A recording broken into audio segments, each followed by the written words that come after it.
Pernikahan yang tak diinginkan. Bab 2. Peringatkan, saat kalian melihatnya nanti, jangan pernah ada yang berani mengatakan bukti itu palsu. Restoran terasa makin sunyi. Bahkan suara embusan angin dari jendela pun seolah terdengar bergema. 18. Dean berpindah menatap Jenderal dengan pandangan yang tak bisa ditebak, sebelum kembali berkata, karena setelah bukti itu kalian lihat, semua akan berubah. Termasuk keputusan kalian. Sontak saja, Jenderal mengerutkan kening, hatinya memberontak, tak paham dengan apa yang sebenarnya tengah Dean rencanakan. Akhirnya, dengan suara yang agak berat, dia memberanikan diri bertanya. Apa maksudmu, Dean? Apa yang sebenarnya kamu sembunyikan di dalam amplop itu? Dean tak langsung menjawab. Dia hanya tersenyum samar, seolah menikmati kegelisahan yang merayapi tubuh lawan-lawannya. Bukalah. Sederhana. Satu kata yang terdengar seperti palu godam yang menghantam palung hati. Satu kata yang membuat napas semua orang tercekat, seperti berdiri di bibir jurang yang mereka tak tahu seberapa dalam dasarnya. Tangan Jenderal bergerak perlahan, penuh keraguan. Amplop itu terasa jauh lebih berat daripada yang seharusnya. Dan semua orang hanya bisa menunggu, dengan jantung seolah diremas, untuk apa yang akan segera terungkap. Sesekali dia melirik ke arah Dean, yang hanya berdiri tenang, dengan pandangan penuh ketegasan namun sulit dibaca, ada sesuatu dari sorot mata itu yang membuat bulu kuduk Jenderal berdiri. Satu demi satu foto-foto itu ditarik keluar. Awalnya buram, potongan gambar-gambar itu seperti tak bermakna. Namun, semakin lama dia memilah, jantung Jenderal terasa makin berat, seperti dicekik dari dalam. Ada sekitar 20 lembar foto. Foto-foto yang diambil diam-diam, dari sudut-sudut yang tak terduga, dengan kualitas yang terlalu jelas untuk disangkal. Namun, diamnya Jenderal membuat suasana makin panas. Keluarga Jenderal, yang sejak tadi tak sabar, mulai berdesakan mendekat. Siapa, Nak? Suara Tantowati terdengar tajam, penuh desakan. Siapa orangnya? Seru salah satu paman mereka, nyaris berbisik namun dengan nada penasaran. Namun Jenderal tetap diam. Matanya terus bergerak cepat memilah-milah, sampai akhirnya, tangan Jenderal terhenti, disertai mata membelalak. Dengan gerakan mendadak, dia mengangkat wajah, menatap tajam ke satu sosok. Tatapan Jenderal seperti sembilu yang mengiris, sebelum akhirnya dia membanting foto-foto itu ke atas meja, suaranya bergema memecah ruangan. Jelaskan apa ini, Elsa? Semua orang sontak menegang. Beberapa tamu restoran yang lain bahkan menoleh, penasaran dengan kegaduhan yang mendadak itu. Wajah Elsa seketika memucat. Dia mundur selangkah, matanya bergerak liar, sebelum akhirnya menggeleng cepat, dan panik. Bukan aku, Kak. Bukan aku. Kenapa jadi aku? Elsa berusaha menahan suara gemetar dari tenggorokannya. Lalu, secepat kilat, jarinya terangkat, menunjuk tajam ke arah Dean dan Azarin yang berdiri tidak jauh dari situ. Ini pasti akal-akalan mereka. Ini pasti rencana mereka. Mereka mau menghancurkan kita. Teriak Elsa histeris, suaranya hampir pecah. 19. Dean hanya menatap, lalu tersenyum miring. Senyuman kecil yang penuh makna, sekaligus tajam seperti pedang. Baru saja saya peringatkan, gumam Dean pelan, tetapi cukup jelas untuk membuat semua orang mendengarnya. Jangan mencari alasan setelah melihat bukti. Elsa menggeleng tegas, matanya mulai berkabut oleh cairan bening yang siap meluncur kapan saja. Napasnya pun saling memburu, hingga dadanya naik turun lebih cepat. Aku dijebak. Ini fitnah. Ini semua skenario Azarin. Katanya menuding lagi dengan kasar ke arah Azarin yang sejak tadi hanya diam. Dean hanya tersenyum miring saat mendengar tudingan itu kembali mengarah kepada dirinya dan Azarin. Tatapannya dingin, seolah menertawakan usaha sia-sia mereka untuk membalikkan kenyataan.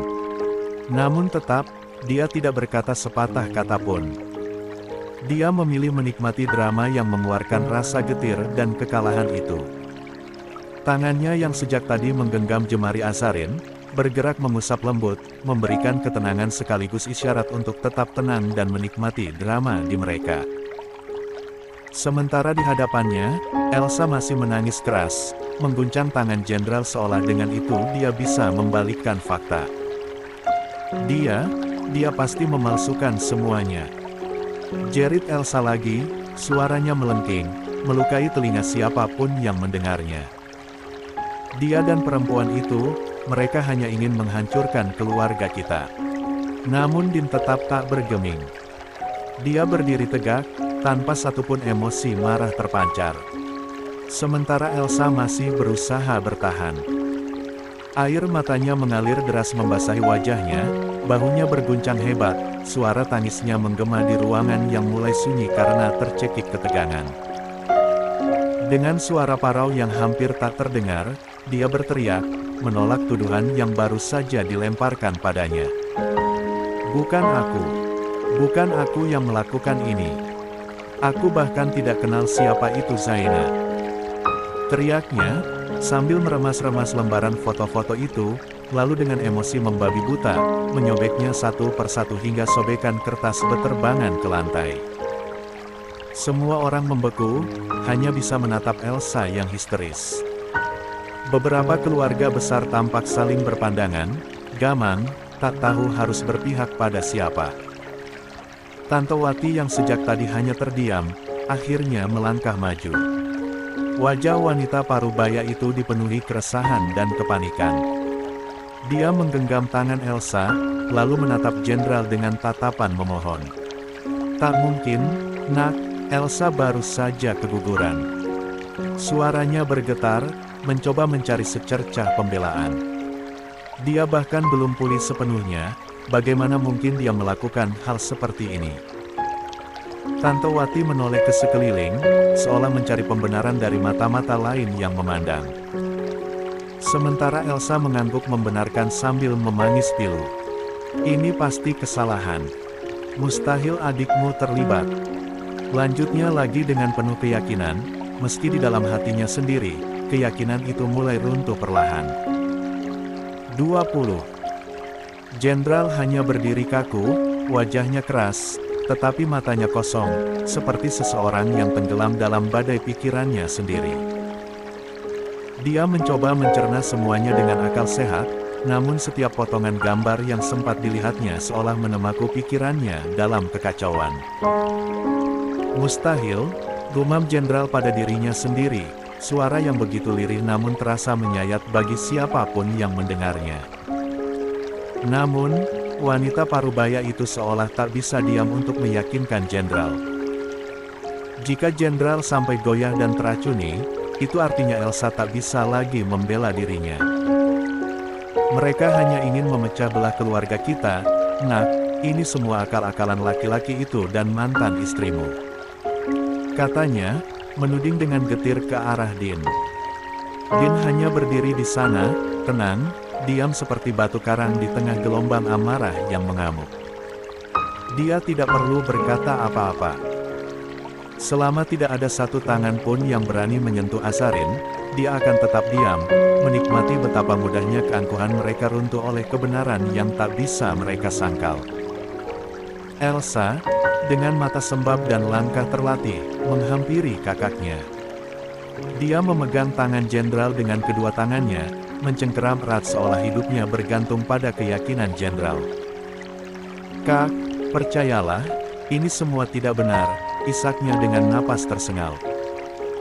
Dean bisa melakukan apa saja. Bukti ini, semua ini, bisa direkayasa olehnya.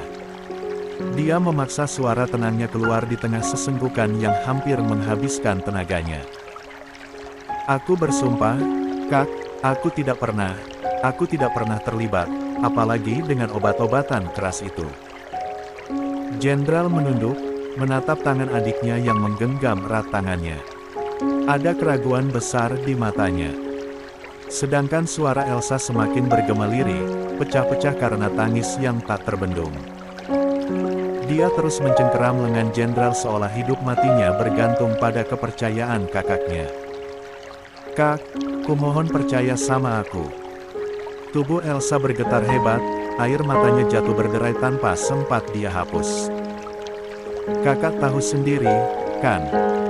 Sejak keluar dari rumah sakit, aku gak pernah kemanapun. Aku gak pernah tinggalkan rumah. Bagaimana mungkin aku mencari wanita yang bahkan aku gak kenal? Gimana mungkin aku kenal Zaina?" Suara Elsa semakin parau, dipenuhi rasa putus asa yang menusuk. "Aku gak pernah punya masalah sama keluarga mereka. Aku bahkan sudah lupa mereka." Jeritnya lagi, mengaduk udara dengan kepiluan yang makin menyesakkan dada siapapun yang mendengarnya.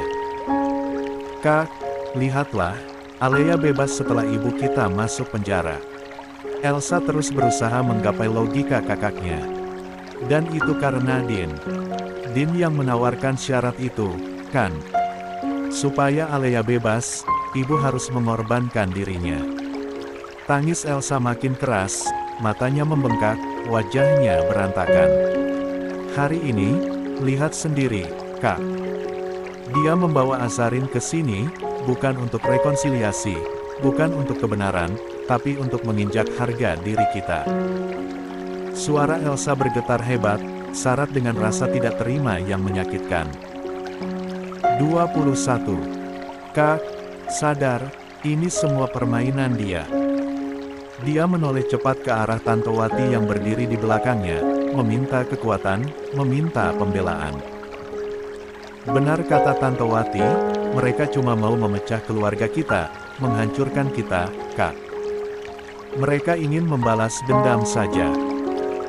Elsa hampir tersungkur berlutut, memeluk kaki kakaknya, namun Jenderal hanya berdiri kaku, menatap kosong foto-foto yang berserakan di lantai dan meja, sudah penuh sobekan.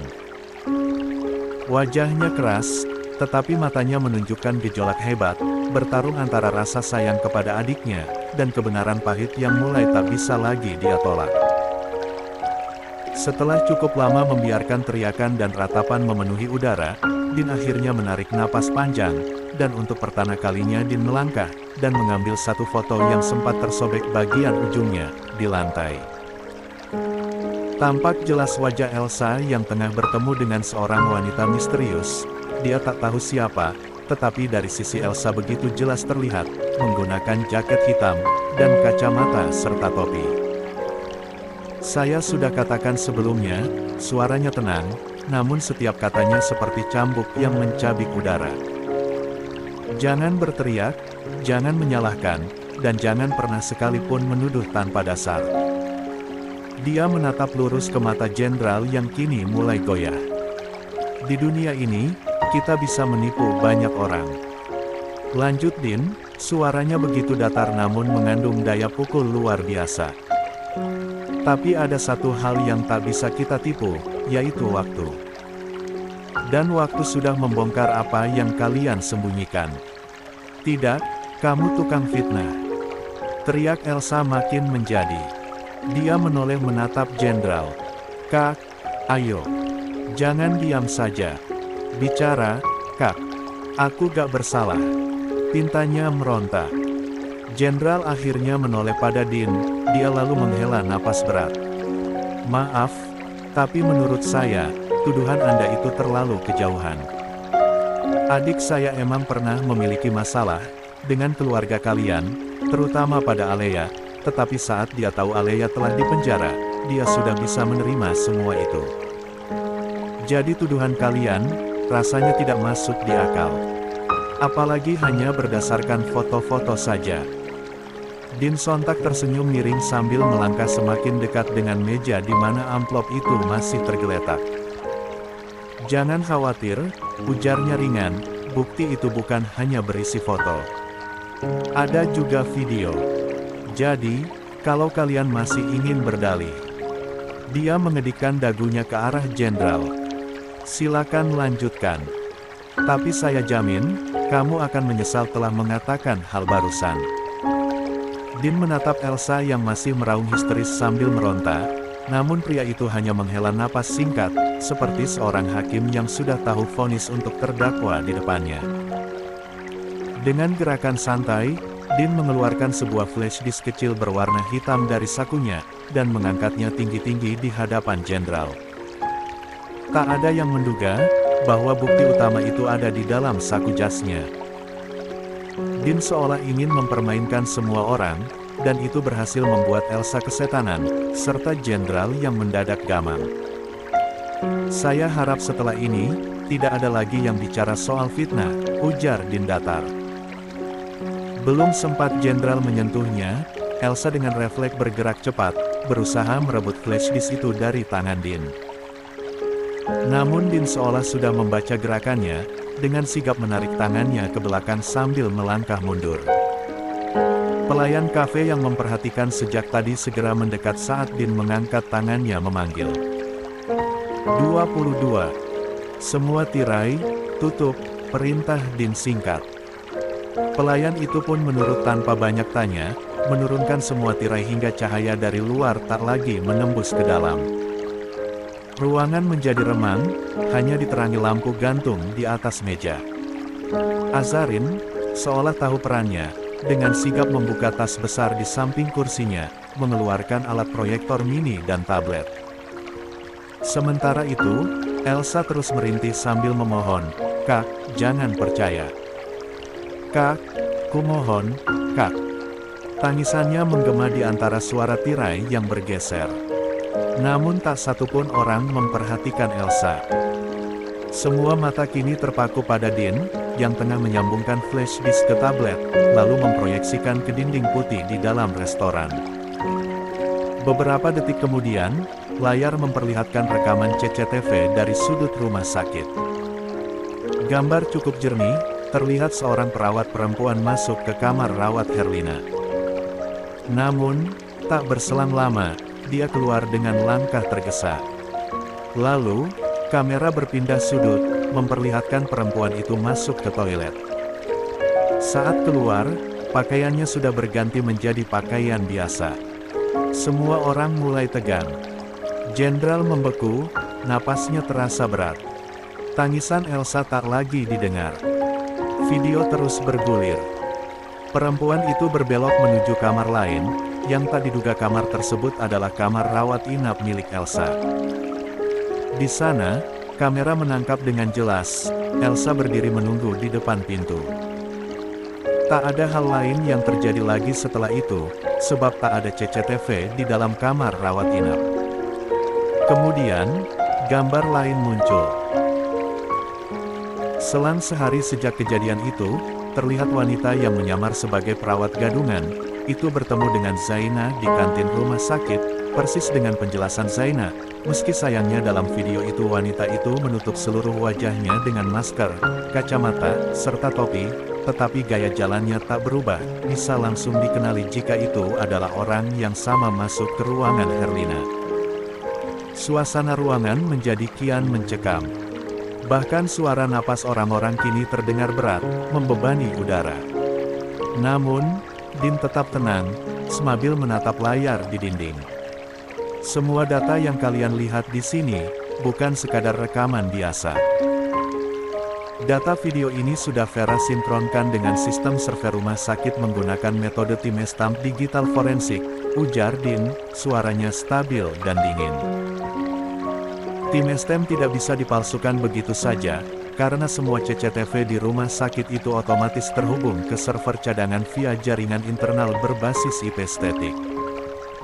Din menunjuk ke pojok layar di mana jam dan tanggal kecil terus berjalan. Ini tidak bisa diubah kecuali Anda membobol server, yang mana saya jamin tidak mungkin dilakukan oleh siapapun tanpa meninggalkan jejak. Sekalipun, CCTV ini sebenarnya masih kurang lengkap, karena beberapa menit ke belakang sempat terjadinya error, tetapi sisanya semua sesuai yang terjadi.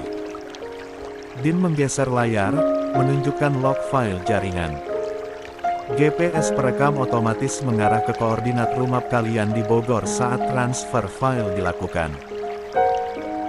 Dan, bukti lain, Nomor ponsel yang digunakan untuk berkomunikasi atas nama Ramlah, setelah Vera men-tracking via email dan log gateway, ternyata berasal dari nomor yang dibuat dengan menggunakan identitas ibu kalian. Dean membalikkan pandangan tajam ke arah Elsa.